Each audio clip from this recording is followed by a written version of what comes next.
Cukup menerimaku. Sang surya kembali berkuasa di cakrawala. Nyanyian pagi hari kembali disenandungkan. Aroma pagi menyeruak memenuhi bumi. Penduduk bumi memulai aktivitasnya menandakan hari baru telah dimulai. Huek, Diandra sudah nangkring di toilet dalam ruang perawatan. Wajahnya sedikit pucat, punggungnya terasa kram dan perutnya mual.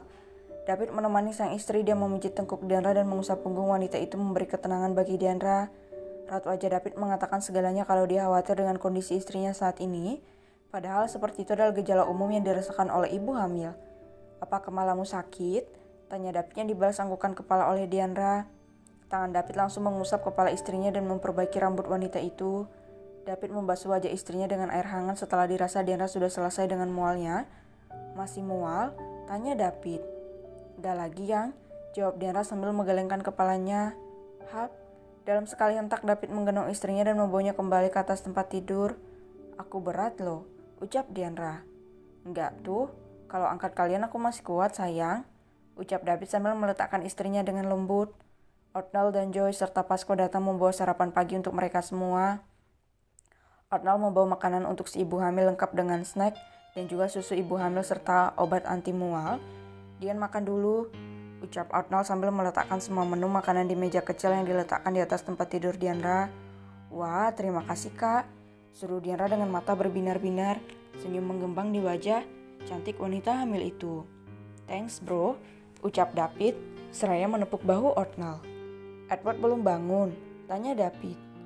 Belum, dia masih tidur, demamnya tinggi semalam, aku kasihan gak tega bangunin dia, ucap Otnal. Daddy, Hicks, Daddy. Suara Edward yang menangis tiba-tiba memenuhi ruangan itu membuat mereka semua terperanjat kaget. Mendengar suara tangisan putranya, sontak Otnal berlari menuju Edward yang terbangun dari tidurnya. Otnal menatap Edward yang tampak meringkuk ketakutan di sana. Dia mendekati bocah itu. Daddy di sini nah, jangan takut, ada apa? Tanya Otnal dengan lembut. Sedih hatinya melihat Edward dalam kondisi itu. Daddy, Hicks. Edward mengamburkan pelukannya pada Otnal. Dia memeluk dedinya dengan sangat erat. Bisa Otnal rasakan kalau tubuh Edward gemetaran, bahkan berkeringat. Daddy di sini. Tenang sayang, tenang nah. Daddy di sini, Edward tenang, ucap Otnal sambil menepuk punggung bocah kecil itu. Edward mimpi buruk, ucap Otnal sambil menatap wajah putranya. Edward kecil mengangguk pelan. Ada monster becal, Hicks, ada monster becal mau ambil Edward dari Daddy. Wah, Edward gak mau, Daddy, Edward gak mau. Hicks, racau bocah kecil itu. Otnal terkejut mendengar racauan Edward. Hei putra Daddy, itu cuma mimpi sayang, jangan takut, jangan nangis, ucap Otnal sambil memeluk putranya dengan erat. Hicks, wah Edward takut Daddy, pekik Edward. Ada apa dengannya kak? Diandra datang menghampiri Otnal yang tampak kesulitan menenangkan putranya. Mimpi buruk Dian, dia sampai teriak-teriak aku kasihan, ucap Otnal yang masih memeluk putranya. Diandra mendekati Edward, David juga ikut di sana sambil membawa makanan Diandra. Edward, sini sama Onti sayang, ada apa Tanya Diandra dengan lembut seraya mengusap punggung bocah kecil itu. Edward menoleh dengan mata berkaca-kaca ke arah Diandra. Dia menghamburkan pelukannya pada Diandra. Pelukan hangat seperti pelukan seorang ibu yang bisa Edward rasakan. Auntie, Hicks, wah, Edward menangis terseduh-seduh. Diandra memeluk Edward dengan penuh kasih sayang. Dia dengan sabar menepuk-nepuk punggung Edward dan mengusap kepala Edward dengan sangat lembut. Diandra memang benar-benar sosok seorang ibu yang baik, Pete, bisik Otnal pada David yang sedang terpana melihat istrinya. Si kampret udah bucin aja, gumam Otnal sambil geleng-geleng kepala menatap David yang senyum-senyum sendiri menatap istrinya. Udah nangisnya, tanya Diandra. Ucap bocah kecil itu sambil mengucuk kedua matanya. Tangan Diandra telurur mengusap pucuk kepala Edward. Dia mengusap air mata Edward dengan kedua tangannya dan menatap Edward dengan tatapan yang sangat lembut sambil tersenyum.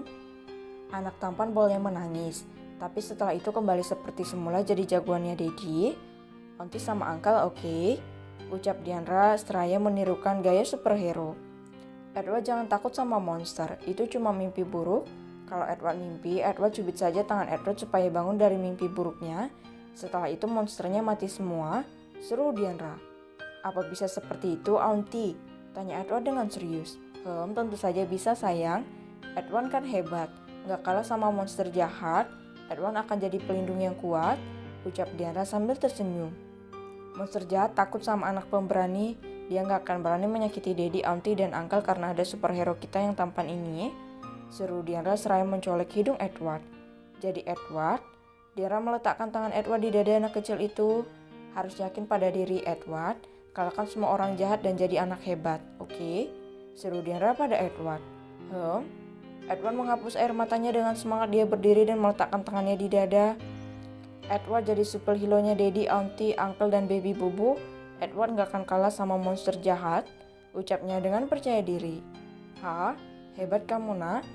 Mereka semua tertawa melihat tingkah bocah kecil itu. Edward memang sangat penurut pada Diandra karena kasih sayang Diandra benar-benar nyata bagi Edward. Tentu saja, Edward kan pahlawannya, celutuk bocah kecil itu. Kalau gitu pahlawan kita makan pagi dulu yuk, supaya kuat menghadapi monster jahat. Seru Joy yang menghampiri mereka bersama Pasco, sambil membawa makanan yang sudah dibuatkan untuk Edward. Baik Auntie Joy, seru Edward sambil tertawa kecil. Mereka tertawa sungguh bahagia keluarga itu. Sementara itu di balik tirai yang lain, Ara dan Joel masih sama-sama terlelap. Mendengar suara tawa di ruangan perawatannya, Ara membuka matanya. Perlahan-lahan dia merasakan seseorang menggenggam tangannya dan sebuah benda berat terletak di atas perutnya. Ara membuka matanya, lagi-lagi dia gemetaran setiap membuka mata setelah bangun tidur. Namun sedetik kemudian dia tenang karena melihat Joel tidur di sampingnya. Apa dia menjagaku sepanjang malam dengan posisi itu? Pasti badannya sakit, gumam Ara sambil menatap Joel.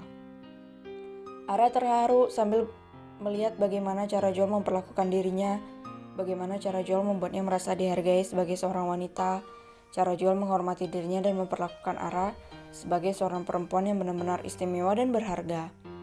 Tangan Ara terulur, dia duduk di atas berangkat dan menatap wajah Joel.